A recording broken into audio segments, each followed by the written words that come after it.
Bucket Maggi. चिराग नाम के गांव में तरुण दुबे नाम का एक आदमी रहता था। वो हमेशा पीकर दोस्तों के साथ घूमता रहता था। उसकी पत्नी विमला कितना भी समझाए ये सुनता ही नहीं था।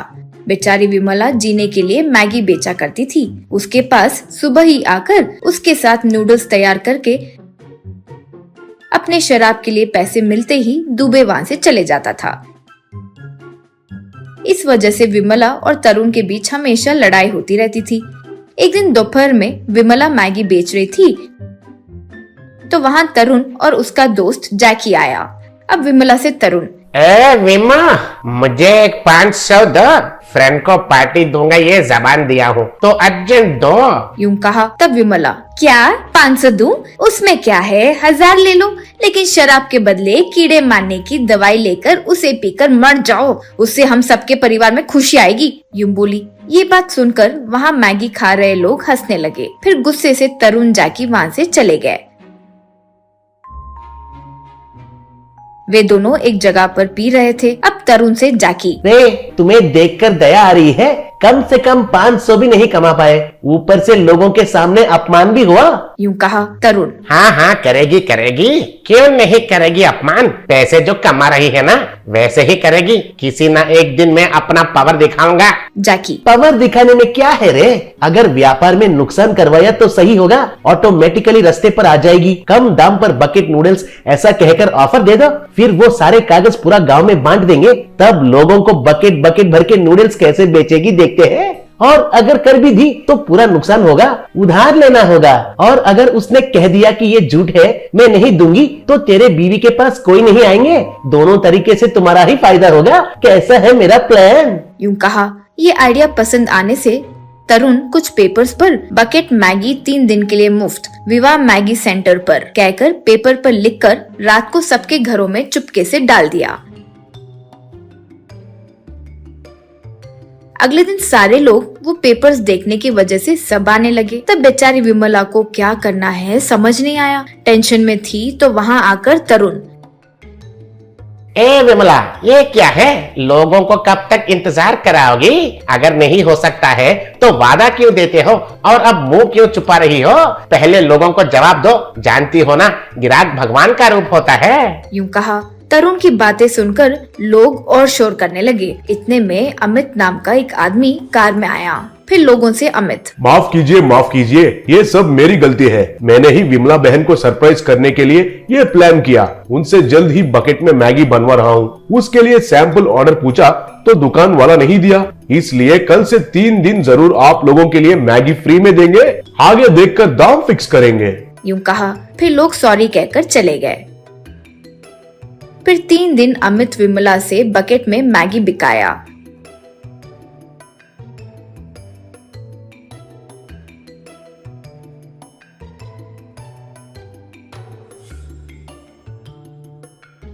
उसके बाद अलग अलग प्रकार के बकेट्स लगाकर एक एक बकेट का इतना दाम है कहकर अच्छा दाम लगाया।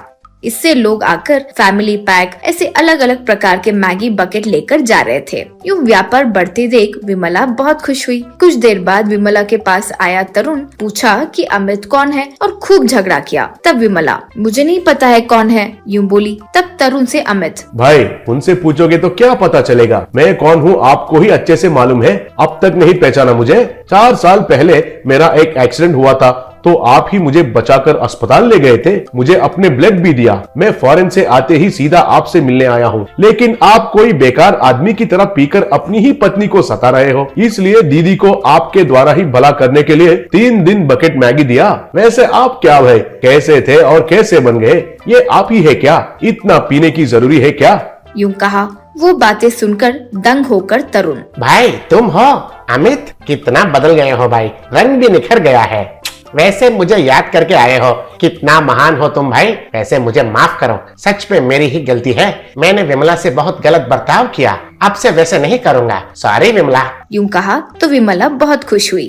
तब से विमला तरुण दोनों मिलकर बकेट मैगी बेचकर अच्छे लाभ कमाए। मृणाल सेन एक आदर्शवादी अध्यापक था। वो उस गांव के हाई स्कूल में अध्यापक के तौर पे काम करके हाल ही में रिटायर हुआ था। उसकी पत्नी कमला बहन उसकी बहुत अच्छे से देखभाल करती थी।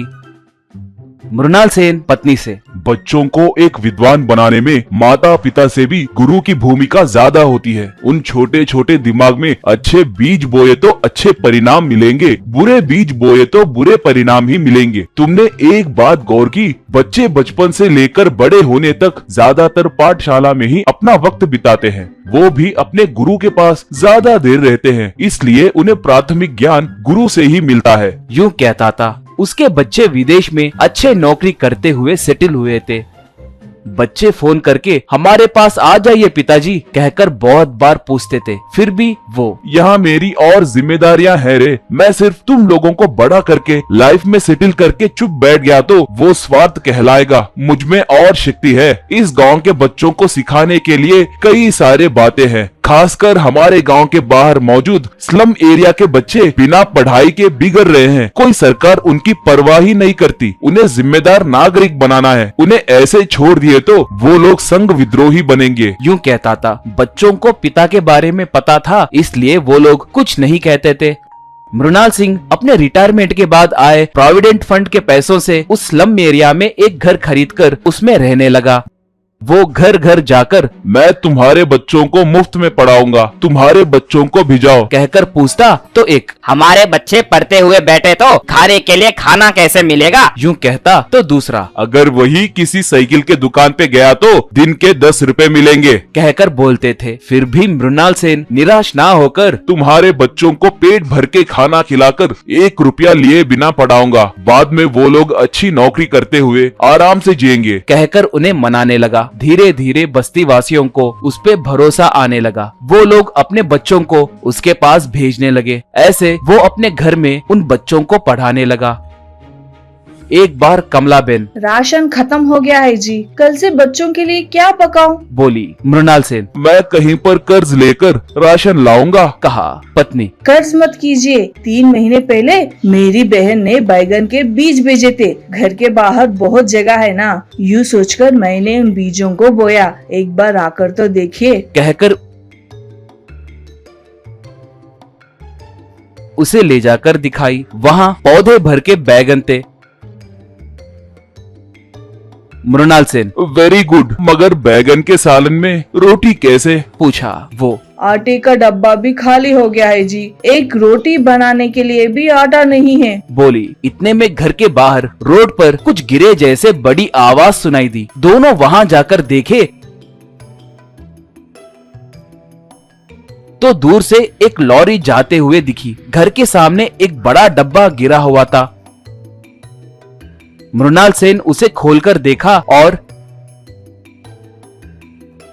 ये मैगी मसाला बॉक्स है, शायद ये उस लॉरी में से गिरा होगा। ये स्कूल जोन है ना, इसलिए नगर पालिका वाले हाल ही में यहाँ पर एक बड़ा स्पीड ब्रेकर लगाए। लगता है लॉरी तेजी से जा रही थी, उस उतल फुतल में ये डब्बा गिर गया होगा। कहा। अगले दिन सुबह सुबह कमलाबेन, बच्चों के लिए क्या बनाऊं? मैंने बैगन को बीच में से काट कर रखा है, आटा होता तो अच्छा होता था। बोली। मृणाल सेन उस मिले हुए डब्बे को दिखाते हुए, ये देखो, इस इंस्टेंट मैगी को गर्म पानी में डालकर 5 मिनट तक पकाओ और इसे बैगन के अंदर स्टफ करके बच्चों को दो। कहा। कमलाबेन, मगर हम इसका इस्तेमाल करना? यूं कह रही थी मृणाल सेन तब। अगर कोई आया तो मैं उनसे बात करूंगा, पहले बच्चों की भूख मिटाना जरूरी है। कहा। ऐसे कमलाबेन बैंगन के बीच में मैगी भर के ब्रिंजॉल मैगी बनाई। उसे बच्चे बहुत चाव से खाने लगे।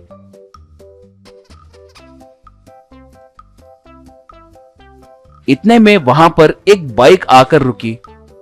एक युवक आकर, एक्सक्यूज मी, मैं मैगी नूडल्स मार्केटिंग मैनेजर हूँ, हमारा बॉक्स यहाँ पर गिरा है, उसे आपने ही लिया है कहकर आस पड़ोस वाले बोल रहे थे। कहकर मृणाल सेन की ओर देखा। मास्टर जी, आप, ये आपका स्कूल है? मैं हूँ सर, प्रभास, आपका शिष्य, कहकर नमस्कार किया। मृणाल सेन, देखो प्रभास, बात ये है कि, कहकर सब बताया। प्रभास तब, मुझे आपके बारे में पता है मास्टर जी, अब से बच्चों को ये ब्रिंजॉल मैगी फूड आए दिन खिलाइए। मैं मेरे कंपनी से बात करके महीने में कितने पैकेट चाहिए बताकर वो सब समय पर आए जैसे देखूंगा। ये मेरी गुरु दक्षिणा है कहकर सोचिए। कहा। मृणाल सेन प्रभास को आशीर्वाद देते हुए, तुम महान काम कर रहे हो बेटा, गॉड ब्लेस यू। कहा।